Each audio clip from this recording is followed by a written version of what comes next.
안녕하십니까. 6월 14일 금요일 말씀 묵상 함께 시작하겠습니다. 오늘도 말씀으로 하루를 시작하시는 귀한 성도님들, 주님의 은혜 가운데 충만한 기쁨 누리시기를 기도합니다. 오늘 본문은 이사야서 44장 1절에서부터 8절까지 말씀이고요. 정말 우리의 모든 부족함에도 불구하고 주님께서 우리를 택하시고 우리를 사랑하셨다는 것을 선포하는 본문입니다. 오늘 본문은 그냥 읽는 것 자체로도 은혜가 될 것 같습니다. 오늘 주님의 말씀, 주님의 은혜, 주님의 그 크심을 한번 확인하는 시간 되었으면 좋겠습니다. 그럼 먼저 말씀 보시겠습니다. 나의 종 야곱, 내가 택한 이스라엘아, 이제 들으라. 너를 만들고 너를 모태에서부터 지어낸 너를 도와줄 여호와가 이같이 말하노라. 나의 종 야곱, 내가 택한 여수르나 두려워하지 말라. 나는 목마른 자에게 물을 주며 마른 땅에 시내가 흐르게 하며 나의 영을 내 자손에게, 나의 복을 내 후손에게 부어주리니 그들이 풀 가운데서 솟아나기를 시냇가의 버들같이 할 것이라. 한 사람은 이르기를 나는 여호와께 속하였다 할 것이며, 또 한 사람은 야곱의 이름으로 자기를 부를 것이며, 또 다른 사람은 자기가 여호와께 속하였음을 그의 손으로 기록하고 이스라엘의 이름으로 존귀 여김을 받으리라. 이스라엘의 왕인 여호와, 이스라엘의 구원자인 만군의 여호와가 이같이 말하노라. 나는 처음이요 나는 마지막이라. 나 외에 다른 신이 없느니라. 내가 영원한 백성을 세운 이후로 나처럼 외치며 알리며 나에게 설명할 자가 누구냐? 있거든 될 일과 장차 올 일을 그들에게 알릴지어다. 너희는 두려워하지 말며 겁내지 말라. 내가 예로부터 너희에게 듣게 하지 아니하였느냐? 알리지 아니하였느냐? 너희는 나의 증인이라. 나 외에 신이 있겠느냐? 과연 반석은 없나니 다른 신이 있음을 내가 알지 못하노라. 이사야 40장에서부터 66장 이 부분을 읽다 보면요, 주제가 좀 왔다 갔다 한다는 느낌을 받게 됩니다. 하나님께서 자기 백성 이스라엘에 대해서 막 심판을 선포하시기도 하는데, 그러다가 갑자기 구원을 이야기하세요. 자기 백성이 나를 배반했다고 막 진노하시는 것 같은데 갑자기 또 무한한 사랑을 표현하시기도 합니다. 근데 이것이야말로 이스라엘의 현실을 잘 보여주는 거라고 할 수 있죠. 왜냐하면 사실상 하나님으로부터 사랑받을 자격이 없거든요. 그냥 배반하고 거역한 자들에 불과하죠. 그러나 그들이 하나님의 택하심을 입고 구원받은 백성이 된 거 아닙니까? 하나님의 진노의 대상이 되어야 마땅함에도 불구하고 그냥 사랑을 받아요. 이유는 없어요. 그러니까 뭔가 좀 안 어울린다는 느낌이 들죠. 앞뒤가 안 맞는다는 느낌이 듭니다. 오늘 본문이 바로 그렇습니다. 우리는 하나님 앞에서 진노의 대상이 되어야 될 것 같은데 오히려 하나님께서 사랑을 베풀고 계신다 하는 것을 보여주시는 겁니다. 44장 28절이 사실은 44장의 마지막 절인데요. 그때 가서야 고레스가 등장하거든요. 그러니까 이 고레스를 등장시키기 위해서 이 모든 이야기를 계속해 나가고, 너희가 어떠한 일을 당하든지 간에 나는 너희를 사랑한다. 그러니까 이방인의 왕 고레스가 너희들을 해방하고 여호와의 종으로서 역사를 해도 그것 때문에 두려워하거나 걱정하거나 이래도 되나 의심하지 말아라. 그런 말씀이 주어지고 있는 거죠. 본문 보시면요. 나의 종 야곱, 내가 택한 이스라엘아, 이제 들으라. 너를 만들고 너를 모태에서부터 지어낸 너를 도와줄 여호와가 이같이 말하노라. 나의 종 야곱, 내가 택한 여수르나 두려워하지 말라. 어제 본문 혹시 기억나십니까? 어제 본문의 마지막 부분이 어떻게 되어 있었느냐? 그러니까 방금 읽은 이 본문의 바로 앞에 뭐라고 기록되어 있었느냐 하면요. 43장 27절 28절 너희의 시조가 범죄하였고 너희 교사들이 나를 배반했다. 그러므로 내가 성소의 어른들 욕되게 하며 야곱이 진멸당하도록 내어주며 이스라엘이 비방거리가 되게 하리라. 이런 말씀이 있었단 말이에요. 이스라엘이 비방거리가 되게 하겠다. 야곱이 진멸당하게 하겠다. 그렇게 말씀해 놓고는 나의 종 야곱, 내가 택한 이스라엘아, 이게 뭐냐 싶은 생각이 들죠. 이렇게 논리적으로 전혀 맞지 않는 듯한 표현. 하지만 이것이 바로 하나님의 백성들이 처한 현실인 겁니다. 실제로는 이렇게 완전히 패망해야 마땅하고 완전히 진멸되어야 마땅한데, 그럼에도 불구하고 하나님은 그 마음속에 아무리 네가 죄를 범하고 아무리 정말 너를 진멸해야 되겠다는 마음을 품더라도 내가 너를 택했고 내가 너를 사랑하는데 내가 어찌 그렇게 할 수 있겠느냐, 이런 표현인 거죠. 특히 내가 택한 여수루나 이런 표현이 되어 있는데요. 사실 정확하게는 그 의미를 모릅니다. 다만 많은 신학자들이 옳다, 바르다를 의미하는 야샤르라는 단어에서 파생된 이름일 것이다, 이렇게 봐요. 그러니까 나의 택한 옳은 자야, 나의 택한 바른 자야, 이런 표현이죠. 좀 전까지만 해도 네 시조가 범죄했어, 나를 배반했어, 내가 야곱이 진멸당하도록 하고 이스라엘이 비방거리가 되게 할 테야, 이런 말씀 주셔놓고는 내가 택한 여수르나 나의 바른 자야, 나의 올바른 자야, 이런 표현을 쓰신다는 것이 참 묘하죠. 하지만 이것이 하나님의 마음이라는 겁니다. 당장이라도 죄를 범한 이 녀석들을 쳐버려도 될 것 같지만, 그럼에도 불구하고 주님께서는 우리를 향한 뜨거운 사랑을 가지고 있으시기 때문에 이렇게 왔다 갔다 하는 느낌이 드는 거죠. 나는 목마른 자에게 물을 주며 마른 땅에 시내가 흐르게 하며 나의 영을 내 자손에게 나의 복을 너희 후손에게 부어주겠다. 목마른 자에게 물을 주고 마른 땅에 시내가 흐르게 한다. 이 표현은 광야에서의 모습을 떠올리게 하는 표현이죠. 그런데 그 광야에서의 영향력, 하나님의 은혜를 너희의 자손에게, 후손에게 부어주겠다. 그래서 그 후손들이 어떻게 되느냐 하면 풀 가운데서 솟아나기를 시냇가의 버들같이 할 것이라. 물이 흐르는 시냇가에 왜 갈대와 버들이 막 자라는데 엄청난 숫자가 나서 자라지 않습니까? 그것처럼 너희 후손이 엄청난 숫자로서 크게 번성할 것이다, 이거죠. 그리고 시냇가에 있다, 물가에 있다라는 것은 그야말로 번성하고 풍요롭고 복받은 거죠. 식물이 물 옆에 있는 것만큼 복받은 게 없잖아요. 그와 마찬가지로 너희가 하나님의 은혜를 충만히 받고 언제나 하나님의 공급하심을 받을 수 있을 것이다, 이거죠.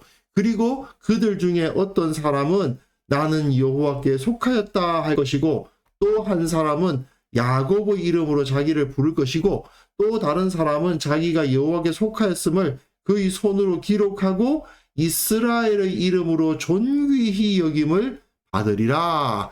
많은 후손들이 있을 것인데 그 후손들이 다 하나같이 신앙이 좋다, 하나님을 잘 섬긴다, 또 그들 중에서는 존귀히 여김을 받는 자도 있으리라. 후손들이 많이 태어나고 그 후손들이 다 주님 안에서 복을 받고 그 후손들이 다 주님 잘 섬기는 사람들인데, 또 그들 중에서는 유명하고 존귀한 자도 태어나는 그러한 복이 너희들에게 충만히 있을 거다, 이 말씀이죠. 그러니 하나님께서 그야말로 이스라엘에게 복에 복을 더하시는 겁니다. 특별히 이 당시 사람들을, 우리나라 사람들도 마찬가지죠. 자기 자녀에 대한 마음이 특별하지 않습니까? 그런데 그 자녀들이 온전히 복을 얻는다는 겁니다. 하나님의 공급하심을 따라서 그 가운데서 풍요로운 삶을, 유명하고 존귀한 삶을 살아갈 수 있을 것이다. 그러시면서 이렇게 말씀하십니다. 이스라엘의 왕인 여호와, 이스라엘의 구원자인 만군의 여호와가 이같이 말하노라. 내가 누구냐? 나 이스라엘의 왕이고 이스라엘의 구원자다. 이렇게 말씀하시죠.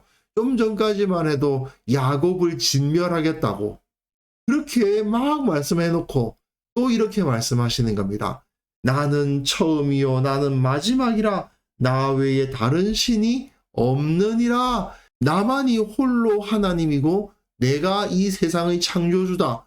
그런데 나 여호와가 누구의 왕이라고요? 이스라엘의 왕이라고. 이스라엘의 구원자라고. 온 세상을 다 창조하신 그 하나님이 오직 이스라엘의 왕이시요 이스라엘의 구원자이심을 자처하신다 이겁니다. 그러니 얼마나 거대한 특권입니까? 내가 영원한 백성을 세운 이후로 나처럼 외치며 알리며 나에게 설명할 자가 누구냐? 내가 이렇게 영원한 백성을 세웠다. 이스라엘은 영원하다는 거죠. 이스라엘이 망해서 사라질 일은 없다. 그러면서 자, 이 주위에 나에게 뭘 설명할 자가 있느냐? 있거든 될 일과 장차 올 일을 그들에게 알릴지어다. 될 일과 장차 올 일을 알린다. 다른 신들은 미래에 무슨 일이 있을지 알지 못한다. 그 주위 나라들이 다 희한한 우상들을 섬기고 각종 신들을 섬기고 있지만 그들 중에 정말 될 일과 장차 올 일을 말할 수 있는 우상이 있는지 한번 봐라. 없다는 거죠.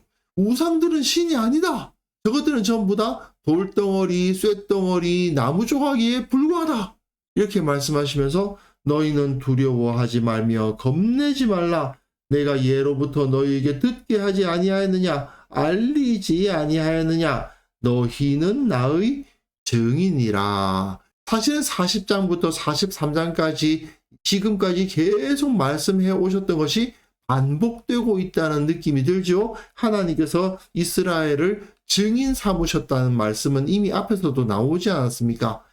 나 외에 신이 있겠느냐? 과연 반석은 없다. 다른 신이 있음을 내가 알지 못한다. 이 말씀도 사실 앞에서 계속 반복되어 왔습니다. 이제 28절에 고레스를 등장시키기 위해서 지금까지 해왔던 여러 가지 이야기들을 다 압축해서 다시 한번 말씀하시는 거예요. 사실 페르시아의 왕 고레스는 여호와 하나님을 섬기지 않았습니다.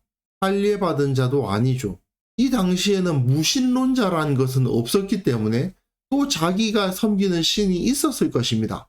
그럼에도 불구하고 하나님께서는 고레스를 여호와의 종으로 삼아서 자기 백성을 해방시키십니다. 그러니 사람들은 그것 때문에 두려워하거나 걱정할 수 있겠죠. 하지만 하나님은 고레스가 믿는 그 신이 존재하는 게 아니야. 하나님의 백성이 고레스에 의해서 구원을 받는다고 해서 고레스의 민족이 믿는 그 신의 통치를 받는 것도 아니야. 그런 신 따위는 없어. 내가 고레스를 사용해서 너희를 해방하는 것이니 두려워할 것이 없다. 이스라엘아, 너희는 비록 약하고 작은 민족이지만 이스라엘의 왕인 여호와, 이스라엘의 구원자이신 만군의 여호와는 온 세계 가운데, 온 천지 가운데 유일하신 하나님이시니 너희가 두려워할 바가 없다. 그렇게 말씀을 하시는 거죠. 사실 오늘 말씀을 논리적으로만 이야기하면 아주 단순합니다. 하나님께서 우리를 택하시고 보호하시고 지켜주신다. 그거 아니겠습니까? 우리가 미래에 일어날 일을 다 알지 못하지만 두려워할 필요도 없습니다. 내 미래까지 다 주관하시는 분이 하나님이시니까요. 걱정할 필요가 없죠. 내게 가장 좋은 미래를 준비하시고 허락하실 겁니다. 내가 비록 주님 앞에 부족하다 하여도, 내가 비록 죄를 지었다 하여도 그럼에도 불구하고 주님께서는 나를 사랑하실 겁니다. 물론 나의 죄에 대해서 어느 정도 혼내시기도 하겠지만 그럼에도 불구하고 영원히 나를 버리시지는 않습니다. 우리에 대한 사랑은 절대로 취소되지 않으실 것이고 우리를 돌보시겠다는 그 약속은 절대로 없어지지 않을 겁니다. 그렇기 때문에 우리는 의심할 필요가 없고요. 걱정할 필요가 없습니다. 다 주님께서 나를 지켜주시기 때문이죠. 사실은 성경의 수많은 본문에서 약속하고 있는 주님은 너를 사랑하시고 너를 붙들고 계시고 너를 택하신 자로서 보호하신다라는 그 약속, 그거를 붙들고 기쁨을 누릴 수 있어야 되겠습니다. 그래서 이 시간 함께 기도하실 때에는요, 주님께서 나를 사랑하시고 나를 보호하신다는 사실 절대로 털끝만큼도 의심하지 않게 하옵소서.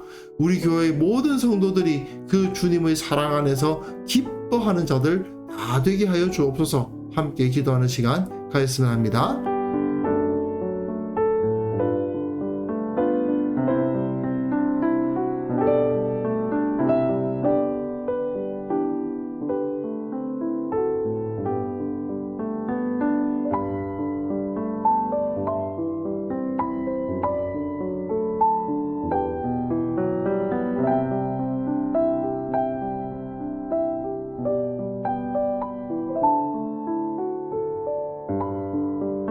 거룩하신 하나님 아버지, 나를 사랑하시고 나를 택하셨고 나를 보호하시고 나와 함께 하신다는 사실 절대로 의심하지 않도록 도와주시고 늘 그 주님의 은혜와 복 가운데서 살아가게 하옵소서.